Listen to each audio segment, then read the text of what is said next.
That doing? Good morning. Hello, everybody. What is this? There's a new thing. There's a new thing. What is this? Hang on here. Once more, they will appear here. Yes, okay, but what on earth am I looking at there? All right, never mind. So I swear to you, I typed it. It said hi and welcome back, and now it's gone. I was laughing with somebody the other day. I said 460 or 400 and however many of these, 459 of these videos, and there is always a new thing that goes wrong first. And they said, well, then it won't happen. Can't find the chat thing, even though I typed it. And oh, there's a message. Now, how do I even, there it is. There it is.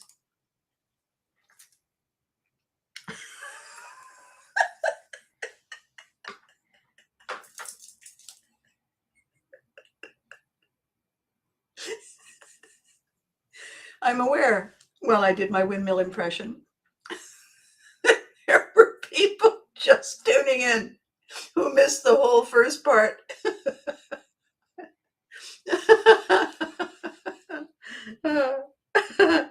Okay, so for those of you who sat there and said, this can't be Abby's podcast, can it? Yes, it is. For those of you who weren't prepared for that, for instance, me and everybody who already knows me, good morning, Eddie. What that was some little thing, some tech thing helpfully changed the way they change the way stuff is in the grocery store, not pointing fingers, Eddie. And so you go in just on the dead run to get milk, and it's been moved in between Kleenex and cat food. And so, so you run around screaming like I just did. So every morning there's a thing that you click. So it allows you beautiful people to see that I said, hey, and every morning I can't find it. Or every morning something else, something, some small thing, which is funny because one would assume with all of these years, all of these years on camera, I'd be less flummoxed by this. But the thing is that I have only ever been on the smiling, waving side of the camera. There's always been somebody terribly clever, terribly competent, doing everything else. And now here I am, it's me. And see, even mom is kind of just turning away. So before we begin, cheers, small throat thing. I am still putting a little bit of hot chocolate in my coffee. And so I'm getting a 1-2 sensation. I'm getting coffee and then I'm getting, it's very cool. So this morning I want to talk about a habit that we all acquire to some degree or another that we are not aware of to some degree or another. And that is that we have heard or overheard someone criticizing us, either because they have said something or because they have done something that gave us the impression that in some way we were not enough. And when we're very small, we don't have the capacity to ask. And as we get older and we get busier and we forget to ask, and as we go out into the world and we have all these hats that we juggle and all these things that we do, we forget that that is kind of burbling along under the surface. And why it matters. And oh, by the way, the theme is, who taught you to yell at you? Is it working? That's the theme today. And the yell at you is a euphemism for leaving us with the impression that we are flawed in some really significant way, that we do not measure up, or we are not measuring up, or we never will measure up. In some way, we take that message out of the moment. So it could have happened. We may have thought it happened. Or when we look back on the memories and we see the reel-to-reel playing in our head, we make the assumption that that's what we're watching happening. So, okay, that's what happened, or might have happened, or maybe did happen, or didn't. Semicolon, now what? Not so what, It's important. It's shaped us. I had a lot of fun when I was in my teens, and people would complain about their parents. And they would say, mine does this and mine does that. And I would say, I was raised by Captain America and Blanche Dubois.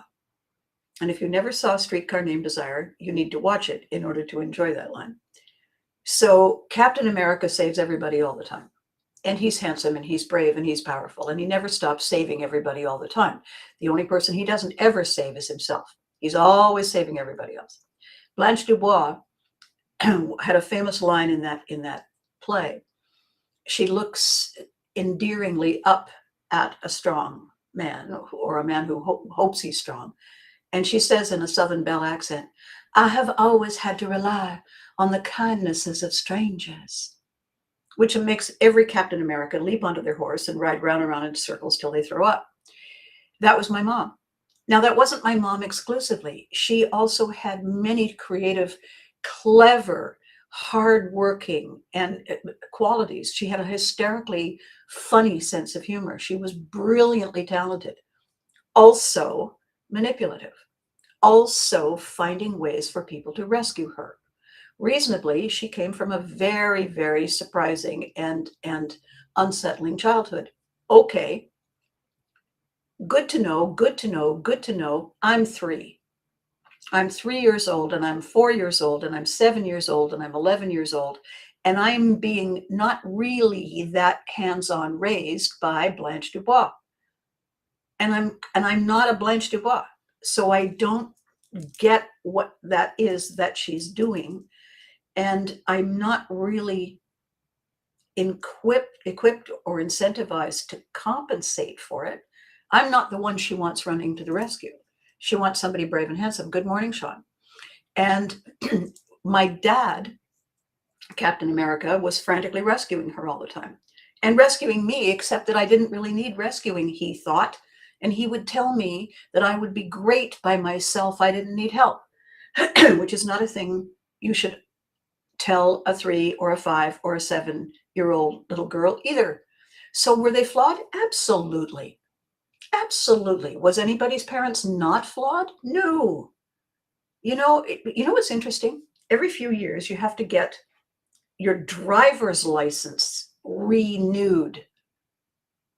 You're not allowed to operate a vehicle that goes 1,000,000 miles an hour down the freeway without proving that you're capable, right?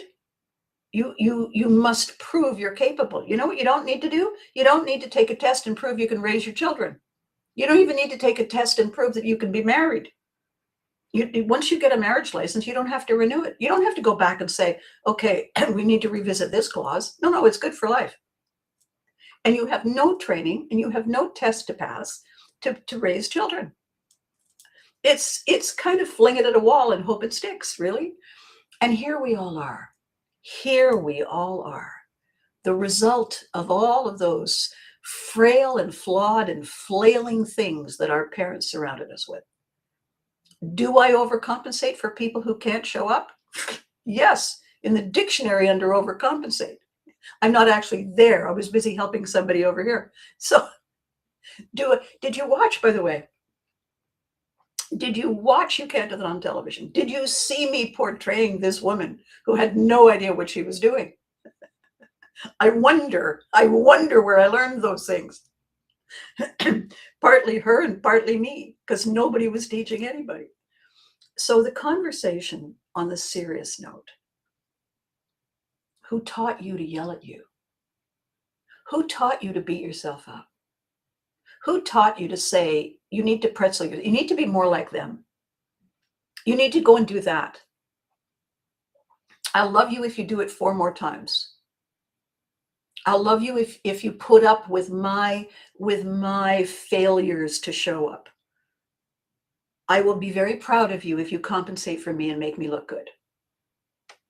We all grow up in that. We also grow up in selfless service. We see, military kid here, we see people giving away their time and their freedom and their agency to serve.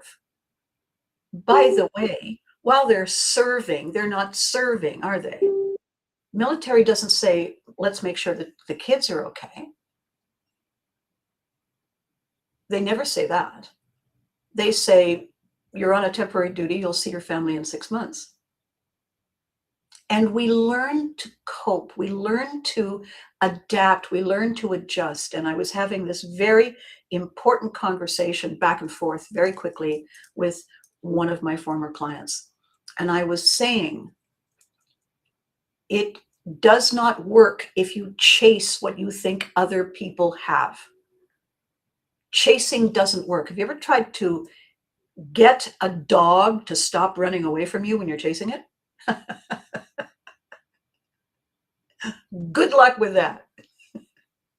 Dog says, okay, it's a game. No, it isn't. No, I really need you here now. Well, then stop chasing him.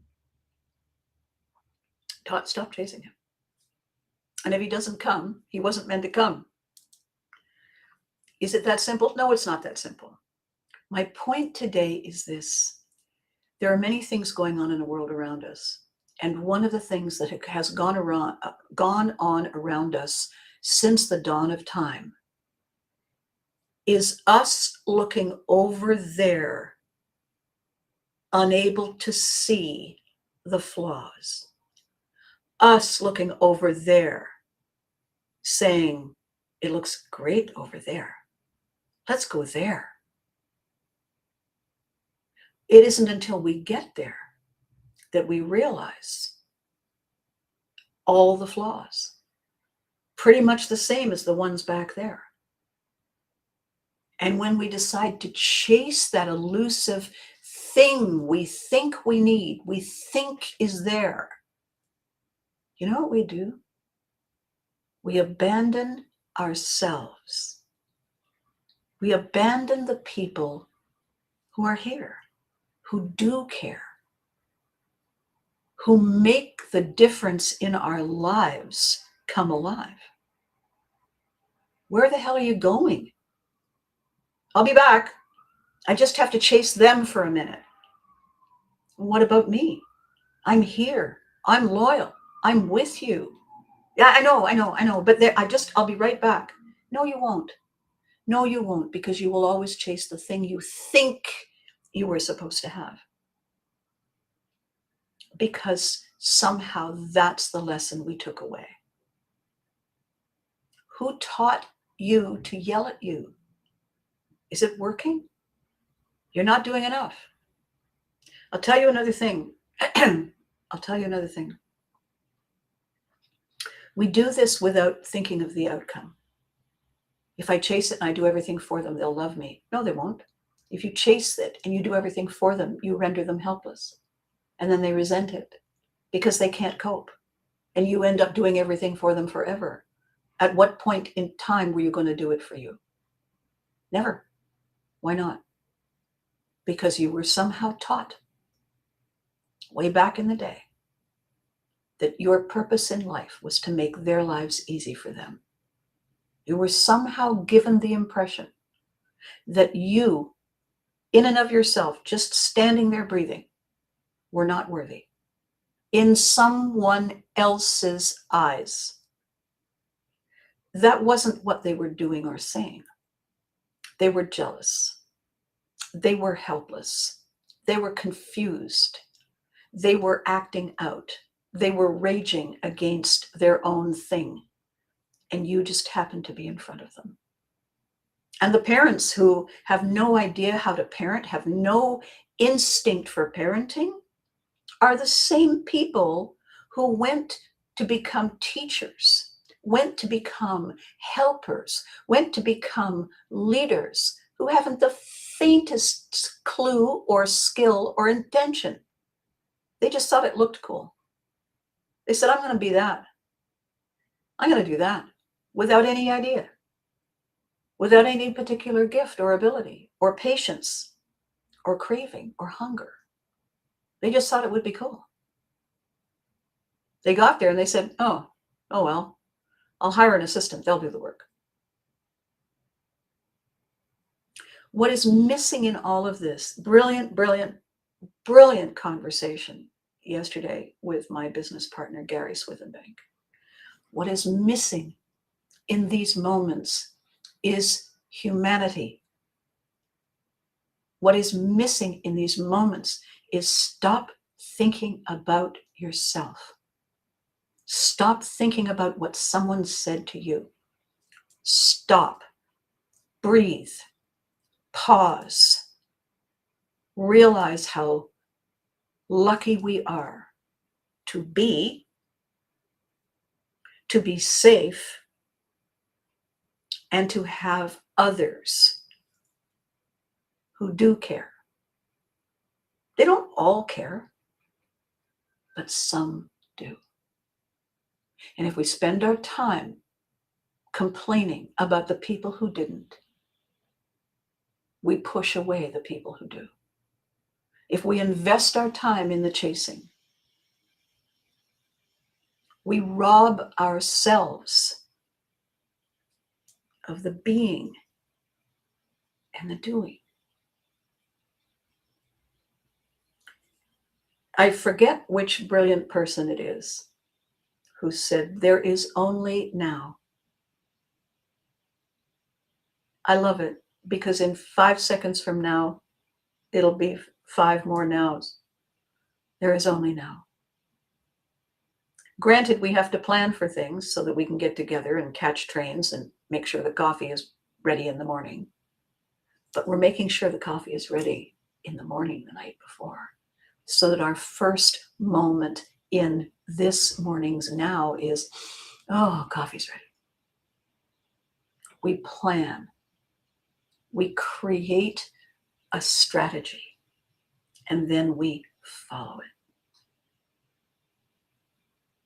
We can't do any of those things if we don't have a clear outcome. If we are chasing, we don't have a clear outcome. If we are allowing other people to tell us who we are and what we're allowed to be, we don't have a clear outcome. What is the outcome? What would you like to have in your hand by the end of this video? What would you like to know? What would you like to suddenly see? Just for a moment, at the end of this video, in that brief now at the end of the video, what would you like to know about you? What would you like to know about the day? What would you like to be able to say your next outcome is going to be? An outcome is a destination. It's not permanent. It's not the last hurrah. It's the destination for this leg of the journey. Why do I do these videos? I started doing these videos to remind people that I'm still here. To remind people that when Mom and her cohorts and the Care Bears and all of those other little creatures and characters that I created all those years ago, now that they are in the archives of our memories, who am I? How have I been keeping myself busy? What is it that I do? And why does any of that matter to you? That's what these videos are for. It's to reconnect. It's to say, how have you been? I missed you.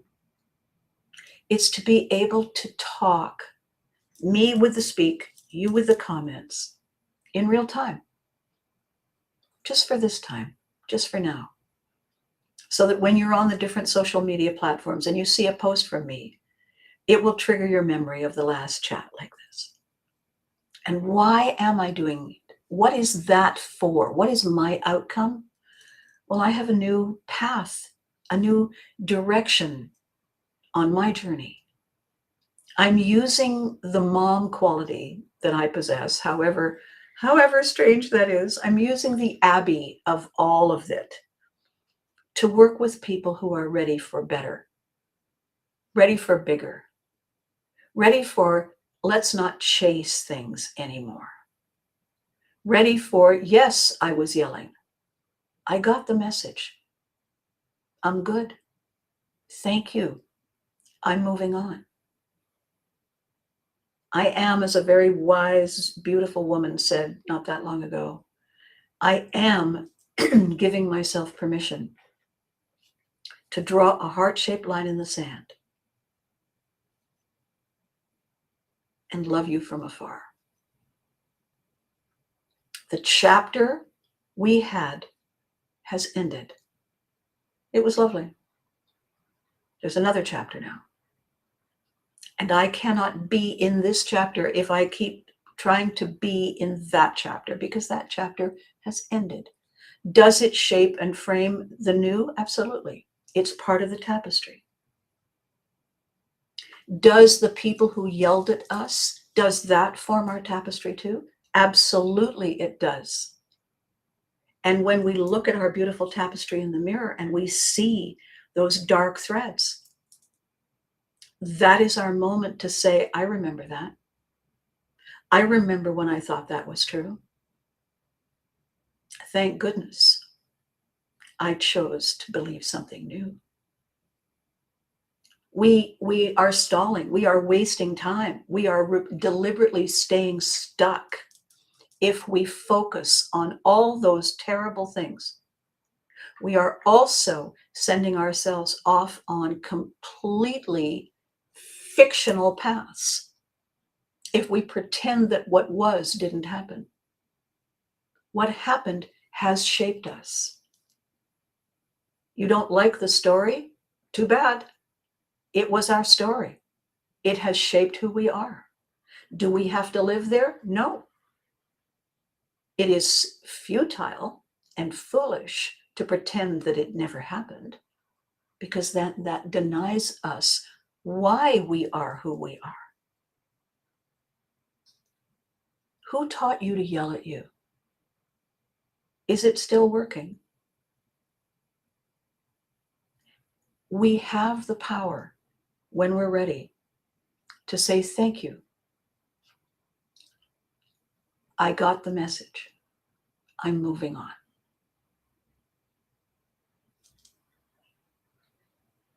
And do it.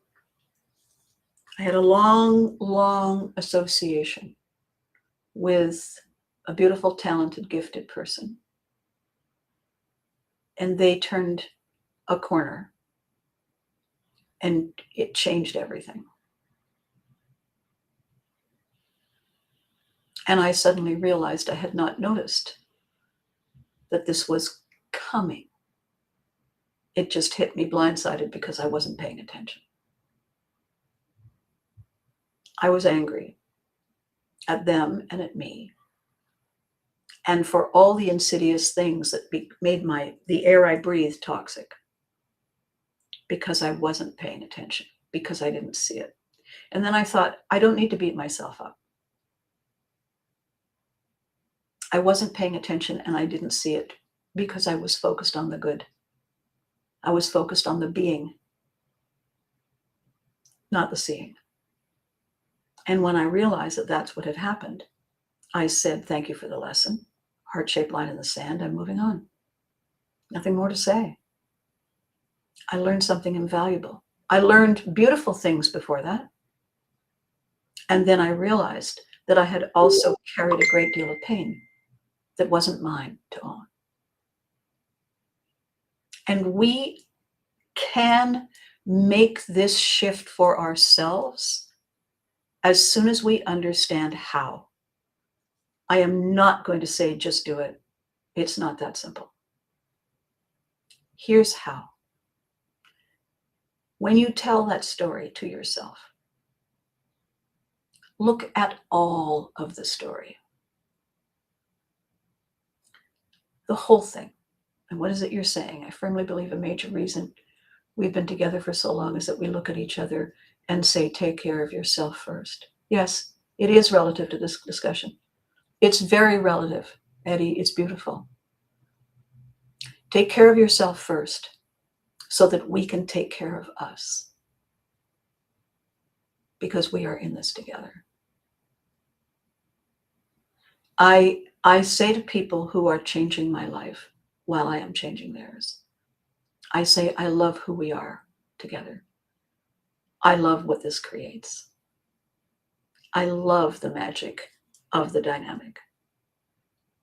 So in the shifting and changing from allowing us to follow the path that was traced by criticism and complaint, or our assumption of it, of our need to compensate, our need to qualify, our need to pretzel ourselves to just be allowed for once to be good enough.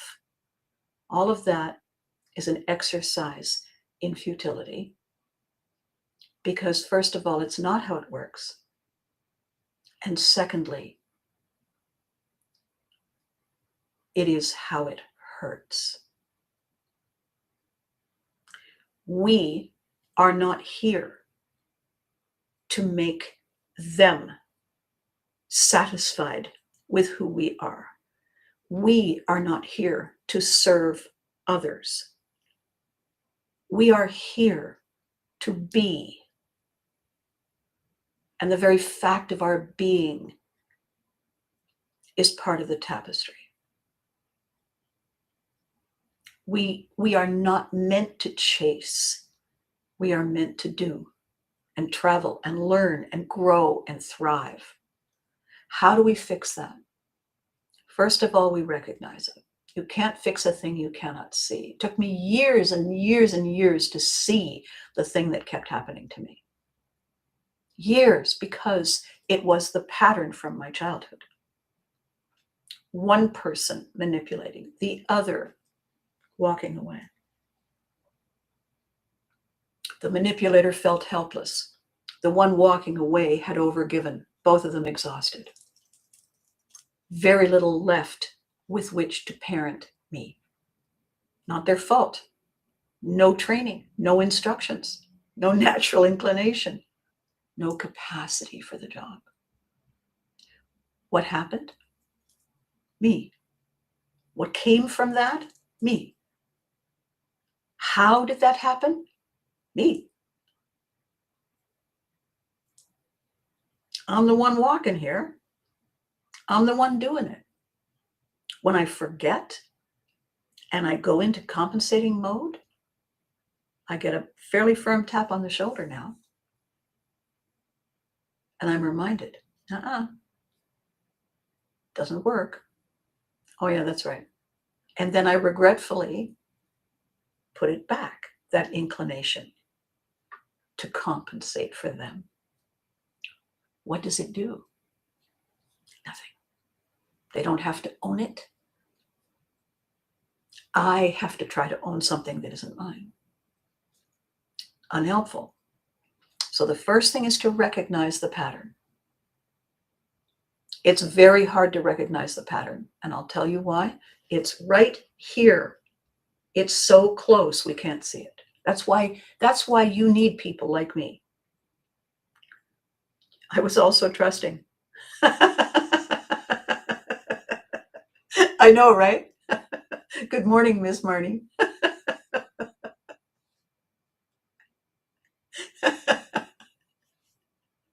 Me saying, I never say this anymore for obvious reasons. Me saying, well, what's the worst that could possibly, how hard could that? Oof, ow, thud, bang. I see. Impressive. No, I'm fine. Right?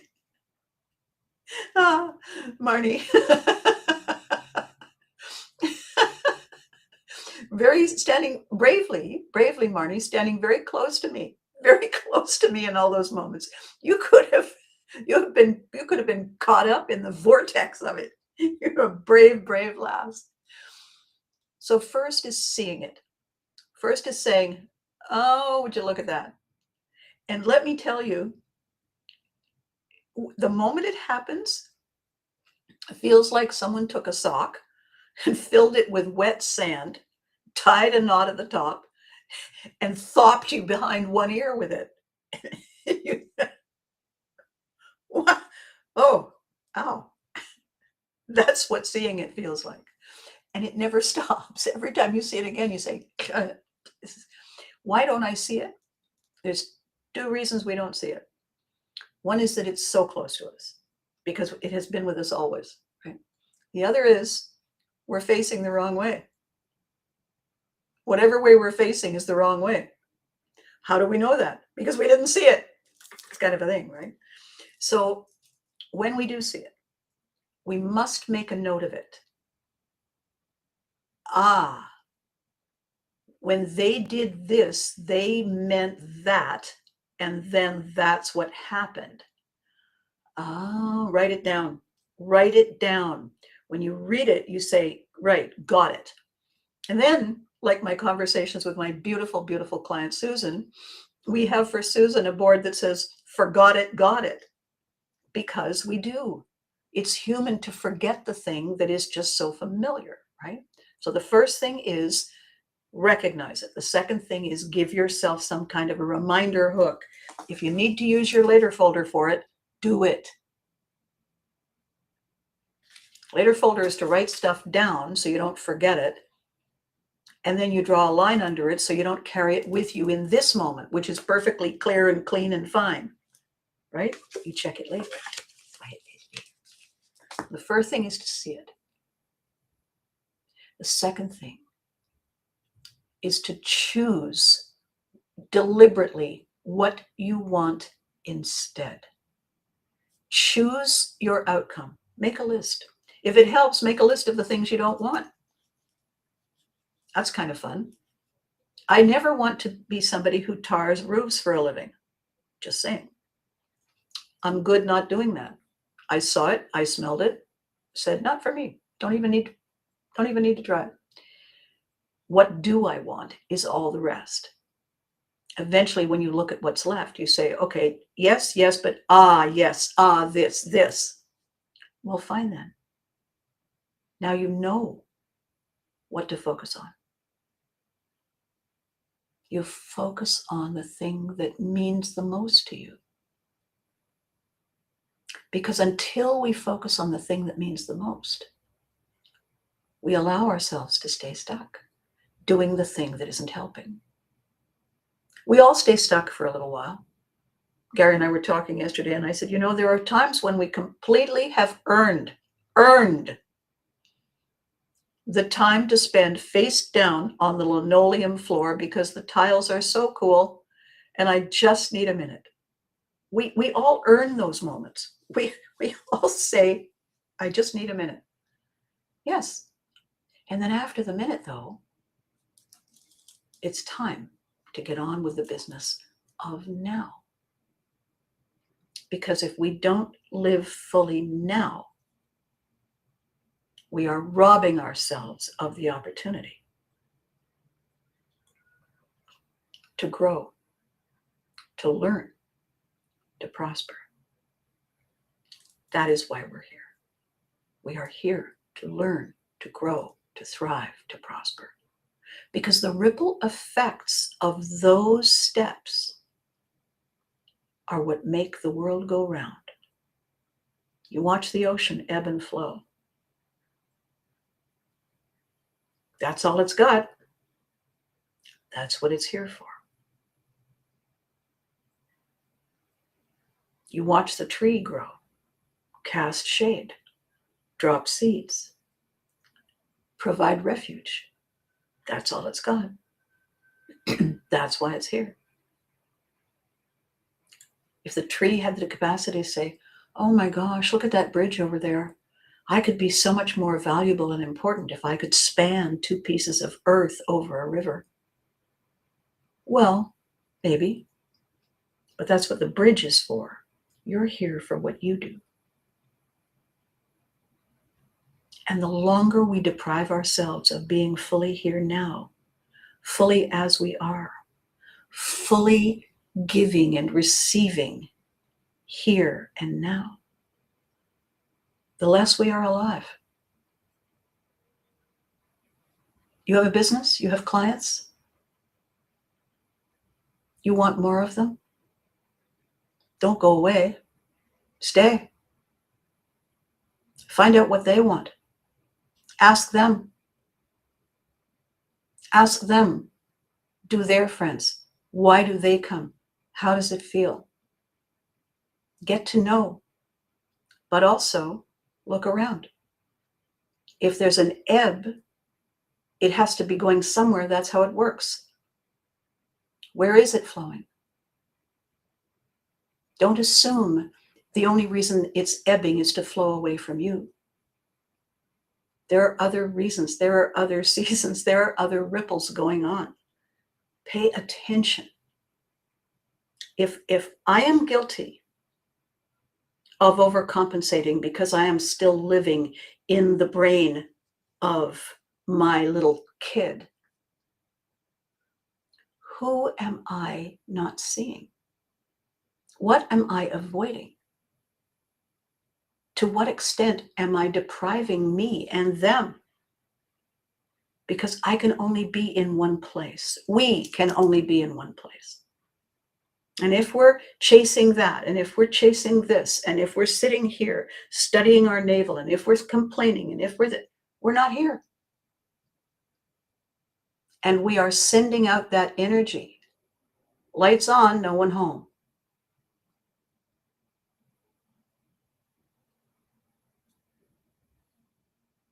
You think about that. I did it exactly what I'm talking about most of my life. One day, I had my Pivotry moment. And I said, yeah, no, not anymore. It could have happened at any time. It didn't. It happened in that moment. That doesn't mean that, ta-da, the sky was blue and the sun came out and the angels sang and the flowers grew. No. It was just my moment to say, all right, different strategy, different tools, different process, different path, different outcome. I'm here. I wish to be there. Let's make a map. Let's figure out how to get there. That was 7 years ago. 7 years ago, I remember the moment exactly, clearly. I can close my eyes and see myself where I was standing, what I was wearing, how I was feeling, and what went click. It's as vivid in this moment as it was then. And I didn't do anything big. I just did one small thing every day, every morning and every night. One small thing. Did I fall apart? Did I regress? Did I fall back? Yes. Yeah. Yes. Did I keep doing that one small thing? Yes. Yes. Am I still doing it today? Yes. When did I know it was working? When did I finally say, okay? I remember that moment exactly as well. I can feel it. I can smell it. I can taste it. I know exactly where I was standing and what I was wearing. I knew I had made it. And every single day, I still do that same one thing every day, morning and night. Why? Because not only am I worth it, we are worth it. And I am creating this ripple effect. And you are absorbing it. We don't do it alone. We need someone to say, hold it this way, lean that way. Very good, try it again. We need support. We need a coach. We need a trainer. We need someone who is not imposing themselves on us. We need that because we are standing so close and we have a lifetime of patterns to let go of. And that's why I'm here. And that's why I ask you every time, every video, reach out. This is my career path. I'm doing shows. I'm entertaining. I'm being silly. I'm being creative. I'm touching people where they live. I'm showing you where the stepping stones are. I know they're there because I walked them. I know it's hard because it was hard for me too. I know it's worth it because here I am. And I know you want it to be worth it because you're here too. So which day is it going to be when you say, I'm ready to commit to this? These videos are awesome. I'm taking notes. I'm enjoying it. Yeah. You're stalling. You're stalling. You're saying it's not that bad.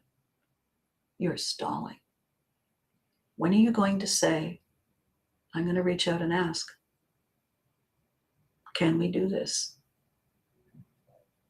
Will you help me? All you have to do is ask. And you know where to find me. If you're watching this video, you know where to find me. Are you worth it? I think so. I know you have exquisite taste in entertainers.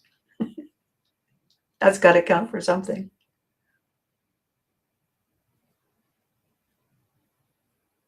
Ah, beautiful you are. Thank you. Thank you, Marnie. Those moments that I take a minute or take a breath, catch my breath, remind me that, yes, I can be present in the moment at all times. And no, I'm not. Yes, exactly, Eddie. The work you and I did, Eddie, I'm so proud of. I'm proud of you. I'm so proud of you for reaching out. I'm so proud of you for doing the work. I'm so proud of me for helping you figure it out. I wasn't standing over there. You were giving me all the pointers. I was saying, what happens when you attach this to that? And you would say, not good. All right, well, then let's not do that again. But we made it through, you and I. And look where you are. We're all on this journey to learn and grow and thrive. That is how we are alive. If only is lovely, but it's not helpful if it's all we do. If only is lovely. Memories are lovely. They tell us where we came from. They show us what we've been through. That's not our navigation tool.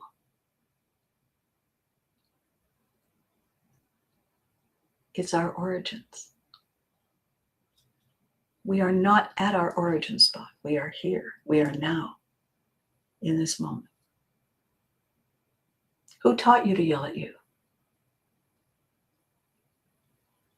When are you going to let someone tell you to hug you and say, you're awesome? Is it going to be me? Let me know. We all need guidance.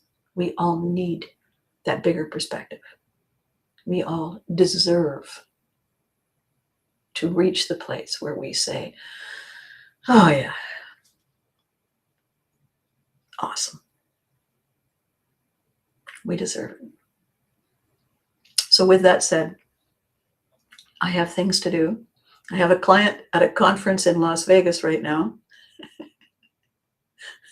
who has been armed with Viking stealth strategy tools, and I can't wait to find out how they're working. So people are messaging for this reason or that all morning. I'm not sure what's going on. Clearly I have work to do. What I do want to say is I am so grateful for you. I am so grateful that you're with me on this journey, because without you, it's a rehearsal. So be good to you. You deserve it. Remember to hug your loved ones. Remember to cherish now. And I will catch you next time.